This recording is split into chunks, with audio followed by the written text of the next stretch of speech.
시청자 여러분 안녕하십니까? VOA 뉴스투데이 시작합니다. 미 국방부가 최근 한반도에서 진행된 미한 특전사 훈련 영상을 공개하면서 언론 등에서는 이 참수작전의 일환이라는 분석이 나왔습니다. 그러나 국방부는 이런 식의 보도는 매우 무책임하고 위험하다고 일축했습니다. 첫 소식 김동현 기자가 취재했습니다. 낙하산 여럿이 공중에서 떨어집니다. 성조기와 태극기 마크를 방탄 헬멧에 부착한 미한 특전사 대원들이 총기를 겨누며 한 건물 안으로 들어갑니다. 다른 사진에는 하얀 옷을 입은 인물을 포박해 나가는 모습이 담겨 있습니다. 미한 특전사가 지난 8월부터 11월 사이 군산 등 한반도에서 진행한 연합훈련 모습입니다. 미 국방부가 지난 16일 국방영상정보 배포 시스템을 통해 관련 사진 12장을 공개했습니다. 국방부 홈페이지에는 훈련 내용을 담은 영상도 함께 공개했는데 지금은 삭제됐습니다. 한국의 주요 매체들은 이번 훈련 공개가 북한군 수뇌부를 제거하는 참수작전 등 군사적 대응에 나설 수 있다는 경고를 보낸 것으로 분석된다고 전했습니다. 그러나 미 국방부 관계자는 23일 이와 관련한 VOA 질문에 관련 보도는 터무니없다고 일축했습니다. 미 국방부가 이 같은 훈련을 진행했다거나 자신들의 디지털 플랫폼에 이 같은 종류의 영상이 있었다는 주장은 터무니없다는 설명입니다. 나아가 이 같은 보도는 잘못됐을 뿐 아니라 무책임하며 완전히 위험하다고 강조했습니다. 국방부는 당초 게시했던 훈련 영상을 이후 삭제한 이유에 대해서는 설명하지 않았습니다. 하지만 일부 훈련 장면을 참수 훈련으로 단정짓고 북한 정권에 보내는 경고라는 일각의 해석에 대해선 명확하게 선을 그은 겁니다. VOA 뉴스 김동현입니다. 북한과 외부 세계를 잇는 주요 교통편인 항공기와 선박의 운항이 예년에 비해 크게 줄어든 것으로 나타났습니다. 최근 북한이 중국 등과 협력을 강화하고 있다는 보도가 나오고 있지만 아직까지 제재 여파는 계속되고 있는 것으로 보입니다. 함지하 기자가 보도합니다. 항공기 위치 정보를 기록하는 플라이레이더 24에 따르면 2019년 한 해 동안 북한 고려항공의 운항 횟수는 892회입니다. 2018년 전체 운항 횟수인 964회보다는 약 70회 낮은 수치로 전체적인 고려항공의 운항이 줄어들었음을 의미합니다. 고려항공은 올해 들어 다롄과 마카오, 진안 등 새로운 취항지로 향하는 모습이 관측됐습니다. 또 지난해 8월부터 올해 8월까지 운항 횟수를 놓고 볼 때 전년도에 비해 약 20% 증가한 것으로 나타났습니다. 그러나 다롄과 진안 노선이 사실상 8월을 끝으로 중단됐고 기존에 활발했던 신양 노선도 중단되면서 전체적인 운항 횟수 감소에 영향을 끼친 것으로 분석됩니다. 북한 선박의 운항 횟수도 예년에 비해 크게 줄어들었습니다. VOA가 선박의 안전검사를 실시하는 아태지역 항만국 통제위원회의 자료를 분석한 결과 올해 안전검사를 받은 북한 선적 선박은 중복검사를 제외하면 50척입니다. 지난해 총 78척의 북한 선박들이 해외 항구에서 검사를 받은 점을 토대로 본다면 올해 운항률은 약 35% 감소한 겁니다. 앞서 북한 선박들은 국제사회 제재가 본격화되기 이전인 2015년과 2016년까지만 해도 해외 항구에서 검사를 받은 횟수가 240에서 270여 회에 달했습니다. 한편 올해 북한 선박의 검사를 실시한 나라는 중국과 러시아 단 두 곳에 불과했습니다. 이 중 러시아에서 29차례 검사가 이뤄져 21차례의 중국보다 더 많았습니다. 제재 이전까지만 해도 북한 선박은 중국에서 검사를 받는 비율이 훨씬 더 높았지만 중국으로 향하던 물품 상당수가 금수 품목으로 지정되면서 러시아 비중이 더 커지고 있는 것으로 분석됩니다. 북한을 오고 가는 항공과 선박의 운항 추이는 국제사회 제재 이행 정도를 엿볼 수 있는 상징적 지표입니다. 북한의 주요 교역 상대인 중국과 러시아가 본격적으로 제재 완화 목소리를 내고 있는 만큼 앞으로의 변화 추이를 지켜볼 필요가 있습니다. VOA 뉴스 함지하입니다. 유엔 안보리 결의에 따른 북한 노동자 송환 시한 22일 이후에도 일부 나라에서는 북한 노동자들이 여전히 활동하고 있는 것으로 나타났습니다. 아프리카 세네갈 현지 소식통은 23일 VOA에 세네갈 내 북한 노동자들의 송환과 관련해 새로운 움직임이 포착된 것은 없다며 이들이 계속해서 일하고 있다고 말했습니다.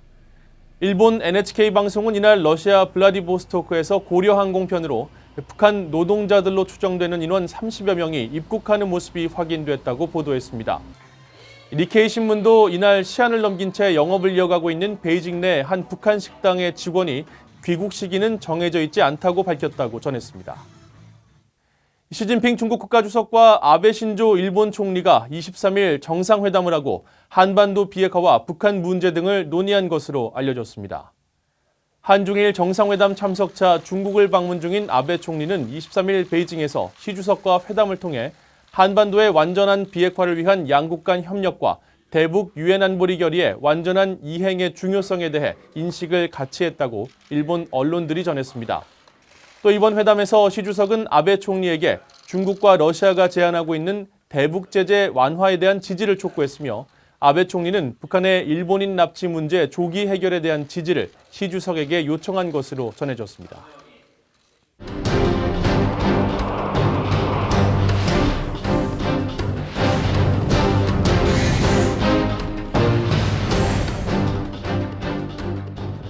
올해 미북 정상은 하노이와 판문점에서 두 차례 만남을 가졌지만 협상의 진전을 이루지 못하며 장기 교착 상태에 빠졌습니다.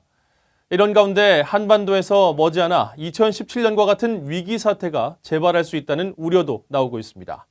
급변하는 한반도, 올 한해 미북 협상을 이현철 기자가 되짚어봤습니다.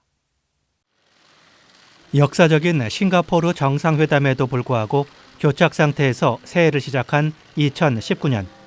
북한 김정은 위원장은 신년사에서 새로운 길을 경고하면서도 대화 재개 의지를 밝혔습니다. 나는 앞으로도 언제든 또다시 미국 대통령과 마주 앉을 준비가 되어 있으며 트럼프 대통령은 2차 미북 정상회담 공식화로 화답했습니다. Chairman Kim and I will meet again on February 27th and 28th in Vietnam. 하지만 베트남 하노이에서 약 8개월 만에 다시 만난 두 정상은 아무런 합의 없이 헤어졌습니다. Basically, they wanted the sanctions lifted in their entirety, and we couldn't do that. 하노이 결렬 이후 침묵하던 김 위원장은 4월 미국의 새로운 접근법을 요구하면서 연말 시한을 못 박았습니다. 올해 말까지는 인내심을 갖고 미국의 용단을 기다려볼 것이지만 지난번처럼 좋은 기회를 다시 얻기는 분명 힘들 것입니다. 또 5월부터는 단거리 미사일들을 발사하며 무력 시위도 이어갔습니다. 교착 상태 돌파구를 마련한 것은 두 정상의 친서였습니다. 싱가포르 정상회담 1주년을 맞아 주고받은 친서는 6월 30일 역사적인 사상 첫 남북미 정상 간 회동으로 이어졌습니다. 각하께서 한 발자국 건너시면 사상 처음으로 우리 땅을 밟으시는 미국 대통령이 되십니다. 두 정상은 수준의 실무협상 재개를 합의했지만 약속은 지켜지지 않았습니다. 양측은 가까스로 10월 5일 스웨덴 스톡홀름에서 실무협상을 열었지만 결렬로 끝났습니다. 미국은 그동안 유연한 접근과 새로운 방법, 창발적인 해결책을 시사하며 기대감을 한껏 부풀게 하였으나 아무것도 들고 나오지 않았으며 그러나 미 국무부는 북한과 좋은 논의를 했다며 다시 만날 것을 제안했지만 북한은 대미 압박을 강화했습니다. 최근에는 동창리 서해발사장에서 중대한 시험을 했다며 도발 수위를 높였습니다. 미국은 안보리 회의 소집으로 대응했지만 대화 의지도 거듭 밝혔습니다. 이어 스티븐 비건 국무부 대북 특별대표는 한국을 찾아 북한에 공개적으로 만남을 제안했습니다. Let me speak directly to our counterparts in North Korea. We are here, and you know how to reach us. 그러나 북한은 비건 대표의 대화 제의에 아무런 반응도 보이지 않았습니다. 미국의 전현직 관리들과 전문가들은 북한이 협상 시한으로 정한 연말을 전후해 대륙간 탄도미사일 ICBM을 발사하는 등 도발에 나설 것으로 전망하면서 새해부터 한반도의 군사적 긴장이 높아질 가능성이 있다고 우려했습니다. BOA 뉴스 이현철입니다. 북한이 사우스다코타주 정부 컴퓨터 네트워크에 대해 2017년 9월부터 올해 9월까지 총 142차례 해킹을 시도한 것으로 알려졌습니다. 사우스다코타 현지 KOTA-TV와 KSFB는 23일 국토안보부 내부 게시물을 인용해 잠정적인 북한 사이버 공격 주체들이 자동화된 스캐닝과 감시 도구를 이용해 국가가 관리하는 네트워크에 해킹을 시도했다고 보도했습니다. 특히 국토안보부가 적발한 해킹 사례 가운데 공격을 받은 15건은 워너크라이 랜섬웨어 원바이러스와 연계돼 이뤄졌다고 관리들은 전했습니다. 이 사우스다코타주 공공안전부의 크레그 프라이스 수석비서는 23일 북한의 사이버 공격 시도에 대한 VOA의 질문에 안보상 구체적인 사례들에 대해 언급하지 않겠다면서도 북한은 사우스다코타주 네트워크 침투에 성공하지 못했다고 밝혔습니다. 이상으로 VOA 뉴스투데이를 마칩니다. 시청해주신 여러분 고맙습니다.